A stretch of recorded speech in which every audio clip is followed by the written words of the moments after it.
আমি elevator education থেকে Souvik sir কথা বলছি। অনেকেরই ধারণা আছে যে এমবিএ বোধহয় এমবিএ করতে গেলে প্রচুর পয়সা লাগে। এটা কিন্তু একদম ভুল ধারণা। হ্যাঁ, ঠিক, অনেক এমবিএ কলেজে অনেক বেশি টাকা লাগে, এটা সত্যি। কিন্তু এরকমও কিছু ইউনিভার্সিটি আছে এবং কলেজ আছে যেখানে কিন্তু অনেক কম পয়সায় এমবিএ করা যায়।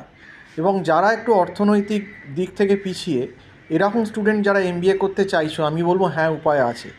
গভর্নমেন্ট ইউনিভার্সিটি যেমন ক্যালকাটা ইউনিভার্সিটি আছে, কল্যাণ ইউনিভার্সিটি আছে, বার্ডওয়ান ইউনিভার্সিটি আছে, মেন যে ইউনিভার্সিটিগুলো আছে, বিদ্যাসাগর ইউনিভার্সিটি আছে, রায়গঞ্জ ইউনিভার্সিটি আছে, বা ওয়েস্ট বেঙ্গল স্টেট ইউনিভার্সিটি আছে। এছাড়াও আরও যেগুলো ম্যাকআউটেরও যেগুলো প্রাইভেট কিছু কিছু কলেজ আছে, সেখানেও কিন্তু অনেক কম পয়সায়, মানে মোটামুটি 3 লাখের মধ্যে কিন্তু এমবিএ হয়। এবং সেগুলো দিতে গেলে কিন্তু যেটা ম্যান্ডেটারি, যে ম্যাট তোমাদের একটা দিয়ে রাখতে হবে।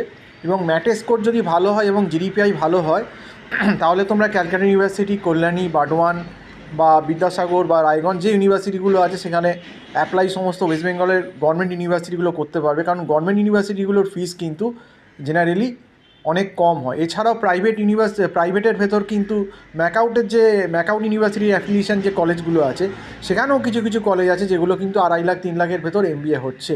তো সেইগুলো যদি আমাদের সঙ্গে কন্ট্যাক্ট করো, আমরা সেগুলো মোটামুটি স্টুডেন্টদের একটা গাইড করে দেবো।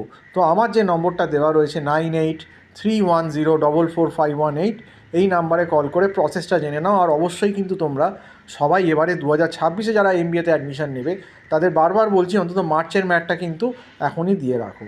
তো আজকে এই অবধি বলেই শেষ করছি। সম্পূর্ণ ভিডিওটা দেখার জন্য অসংখ্য ধন্যবাদ। নমস্কার।